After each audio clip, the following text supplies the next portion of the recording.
Hello students, good morning. कैसे हैं आप? आइए, हिंदी ऑनलाइन क्लास में आपका फिर से एक बार स्वागत है। मैं मुंदिर शर्मा आपको सूरदास तुलसीदास के उपरांत अब पाठ 2 सूरदास के भ्रमर गीत से चयनित पदों के संदर्भ में सिर्फ सौंदर्य पढ़ाने जा रहा हूं।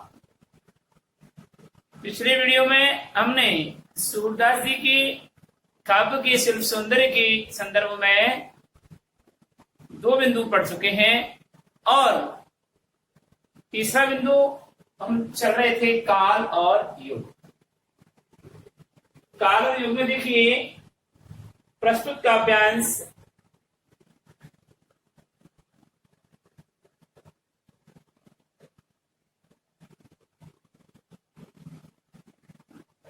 भक्ति काल की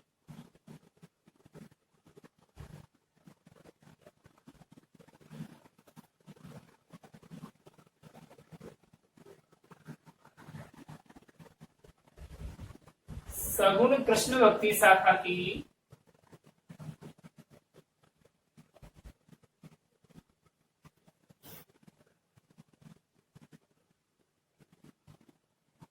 काव्य रचना है।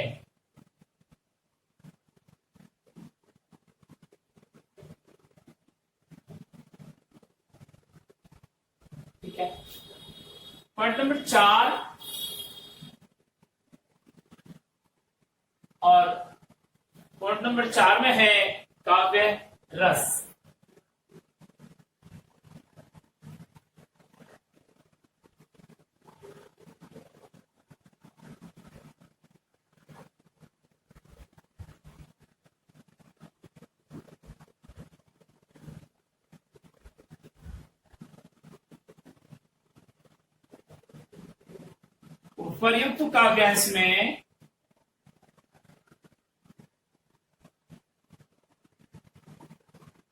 उपर्युक्त काव्यांश में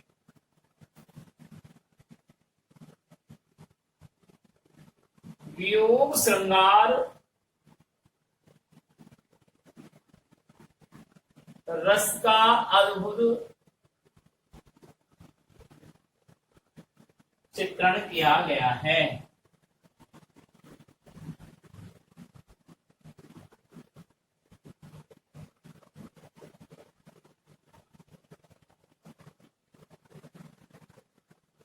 कौन सा है? वियोग श्रृंगार रस। साथ ही भक्ति रस का समावेश किया गया है। यही कह सकते हैं वियोग श्रृंगार रस एवं भक्ति रस का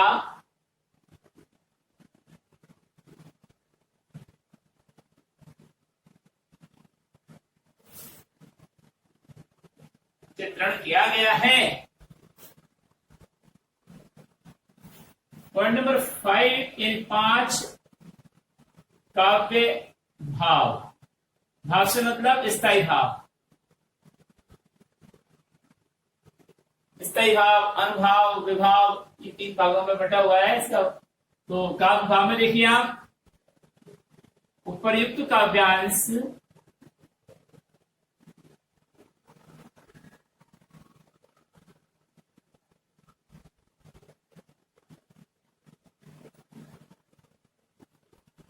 उपर्युक्त काव्यांश में विरह या रति या वियोग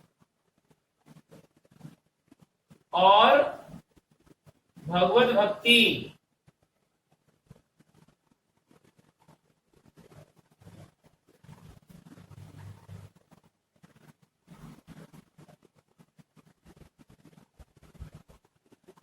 आदि स्थायी भाव समाहित हैं।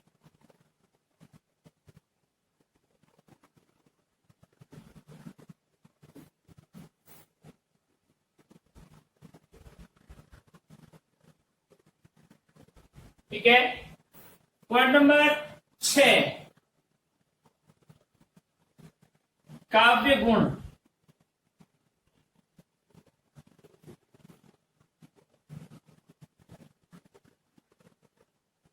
उपर्युक्त काव्य में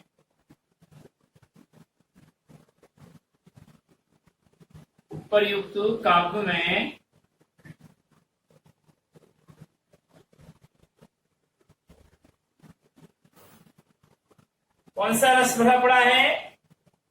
उपर्युक्त काव्य में माधुर्य काव्य गुण का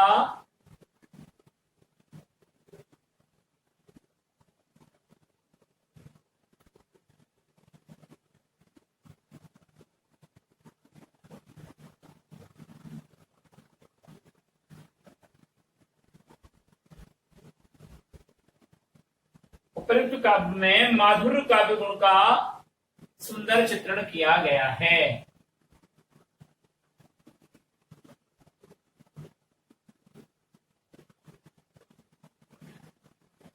सुंदर प्रयोग क्या है? समाहित है।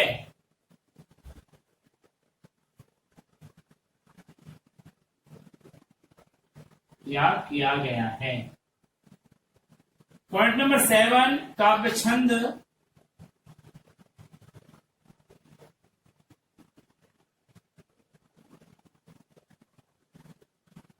काव्य छंद में आइए, उक्त पद में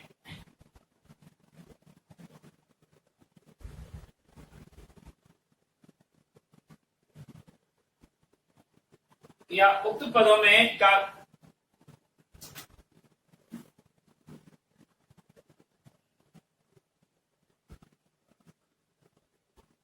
उक्त पद्य में काव्य को पद छंद के रूप में प्रस्तुत किया गया है।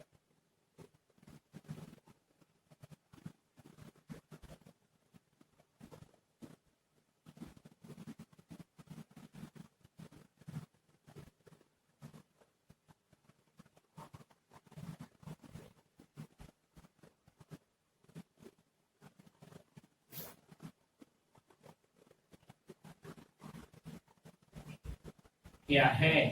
और नेक्स्ट आता है आपका 8वां पॉइंट, काव्य अलंकार।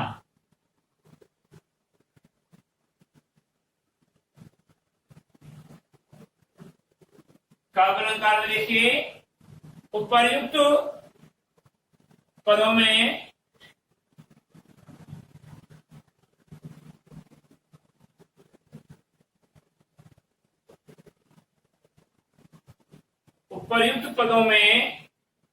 अनुप्रास, रूपक, उपमा,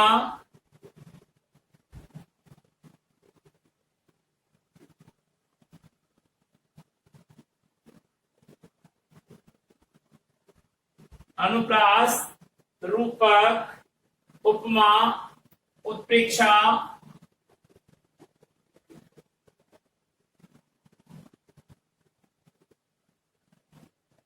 प्रश्न एवं उदाहरण आदि अलंकारों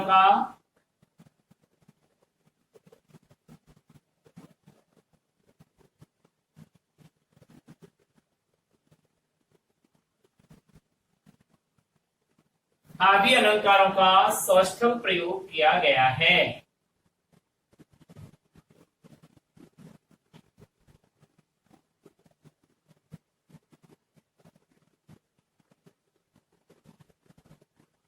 और पॉइंट नंबर 8 है, इसके बाद पॉइंट नंबर 9 यानी 9,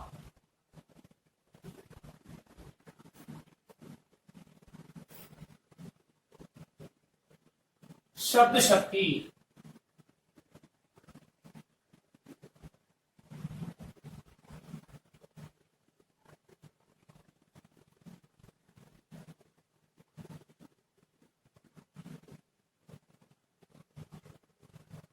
उक्त पद में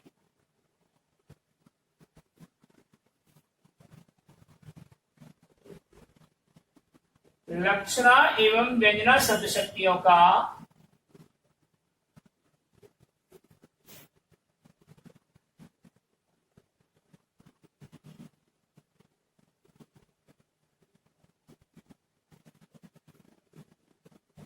सौष्ठव प्रयोग किया गया है,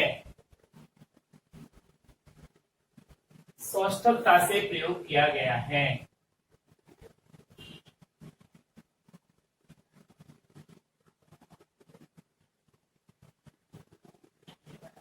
पॉइंट नंबर 10, काव्य बिंब।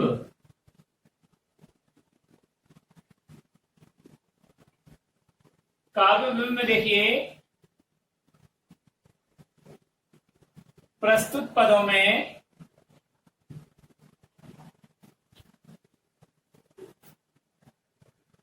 विराट,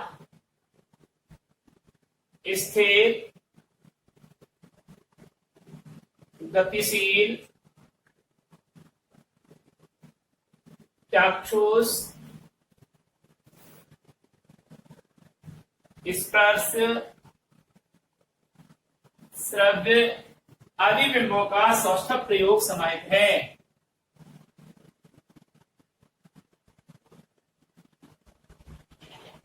आदि बिंबों का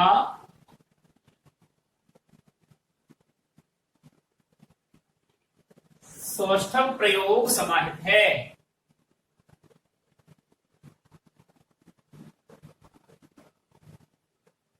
सौष्ठव प्रयोग समाहित है करते हैं। पद्यांश 2 में सूरदास जी कहते हैं कि गोपियां उद्धव के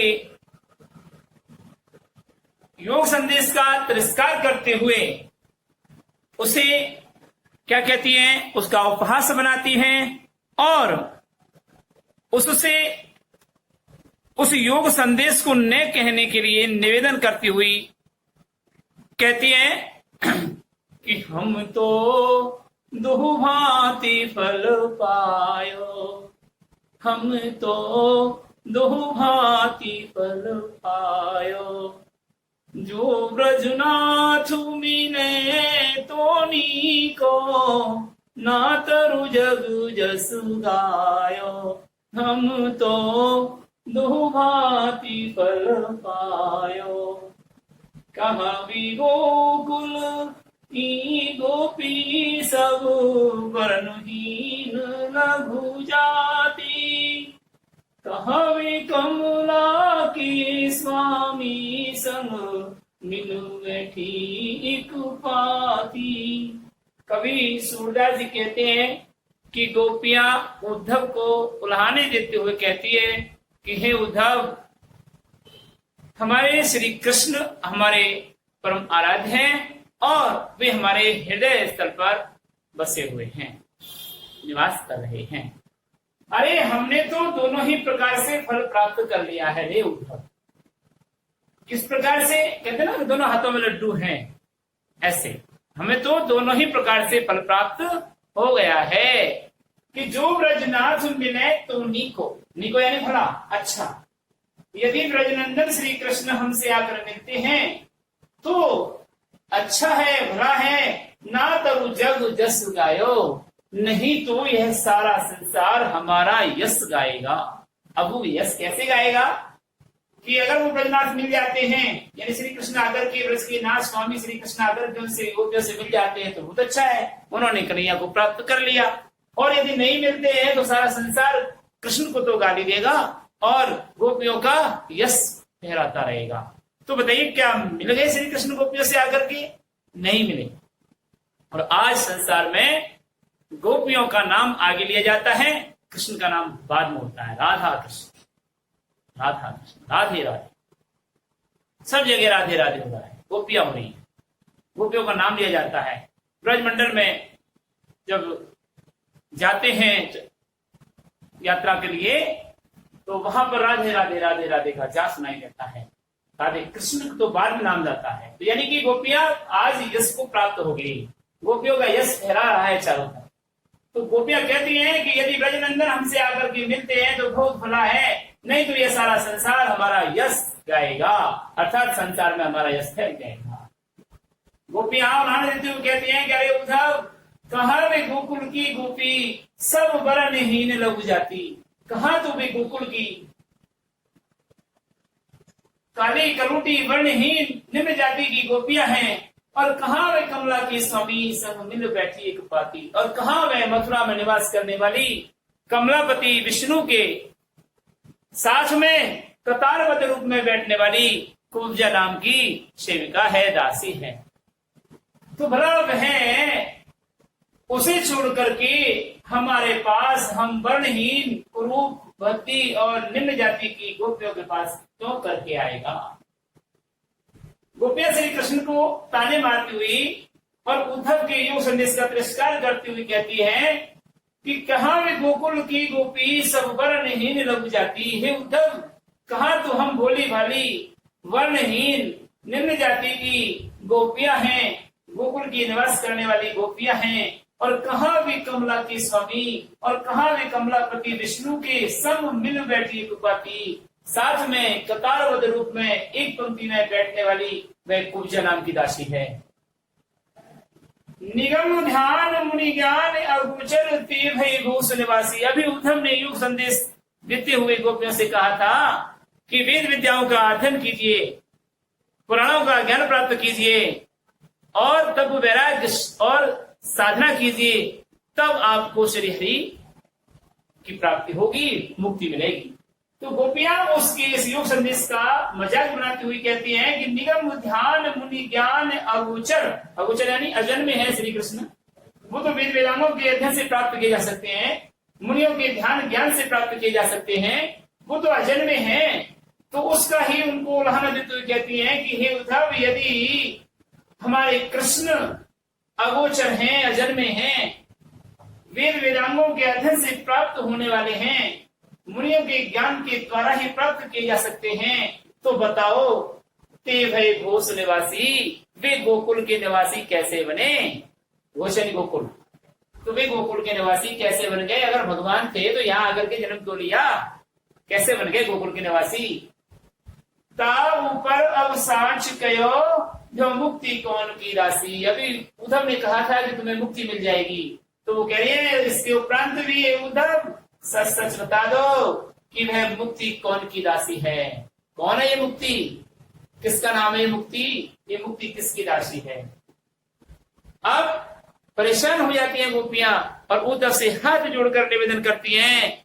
क्या कहती है कि जोग कथा पालावो उधो ना कहूँ बारंबार। हे उद्धव, तुम्हारे पैर पड़ती हैं, हम तुम्हारे पैर लगती हैं, अर्थात चरण स्पर्श करती हैं। इस योग कथा को हमसे बार बार मत कहो, क्योंकि हमारे हृदय में तो सिर्फ एकमात्र श्री कृष्ण की भक्ति भावना भरी पड़ी है।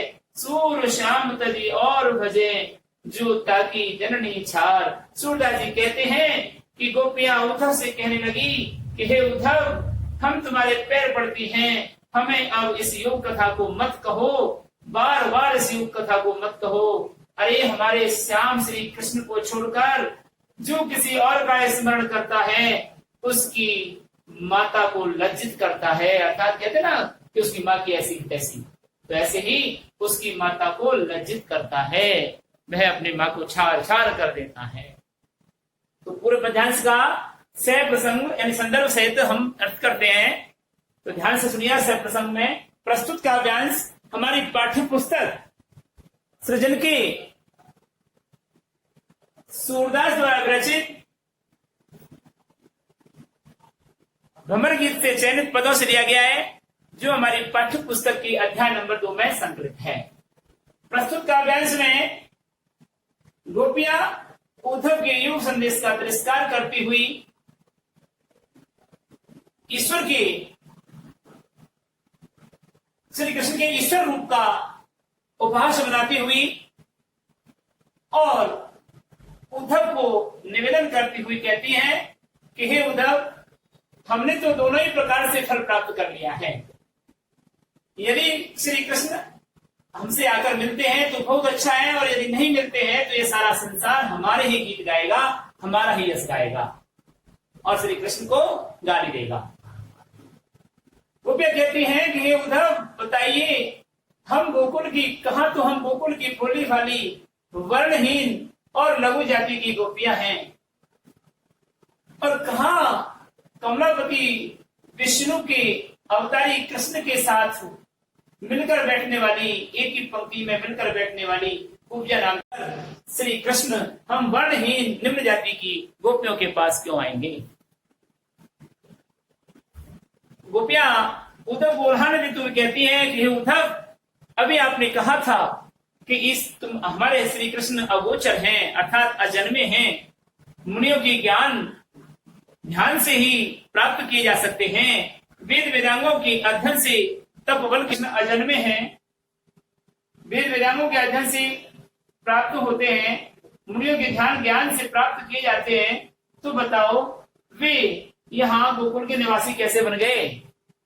यहाँ गोकुल में जन्म कैसे ले लिया? उसके उपरांत भी उद्धव अब सच कह दीजिए कि यह मुक्ति किसकी राशि है, ये मुक्ति कौन है? कहते हैं ना मुक्ति मिल जाएगी, तुम्हें मुक्ति प्राप्त हो जाएगी। तो उसका अपहास करते हुए गोपियां कहती हैं, ताऊ पर अब साच कयो मुक्ति कौन की राशि है? उद्धव उसके उपरांत भी सच कह दीजिए कि यह मुक्ति कौन की राशि है, किसकी राशि है, किसी से लिखा है। अब इस योग संदेश को हे उद्धव हम तुमसे निवेदन करती हैं, विनती करती हैं, हम तुम्हारे पैर पड़ती हैं कि इस योग संदेश को हमें बार बार मत कहो। योग कथा पाला गो उदो ना कहो बारंबार, सूर श्याम तजी और भजो त्रोता की जननी छार उधो बहुवाति फल पायो। हे उद्धव, हमने तो दो प्रकार से फल प्राप्त कर लिया है, अब हमें इस योग कथा को, हम तुम्हारे पांव लगती है, पैर पड़ती है, निवेदन करती हैं कि इस योग कथा को हमसे बार बार ना कहें। सूरदास जी कहते हैं कि गोपियां अनन्य भक्ति भावना से उद्धव को उपहास करते हुए कह रही हैं कि हमारे श्याम श्री कृष्ण को छोड़कर जो किसी दूसरे ईश्वर की भजन करता है वह मैया की ऐसी कैसी जननी छार, उसकी माँ को लज्जित करता है, उसकी माँ को छार छार कर देता है। अर्थात कहते हैं ना कि उसकी माँ की ऐसी कैसी, अर्थात वह माँ को लज्जा न जाता है। जो हमारे श्री श्याम को छोड़ करके दूसरे ईश्वर का स्मरण करता है, भजन करता है, उसकी माँ को वह छाड़ छाड़ कर देता है, अर्थात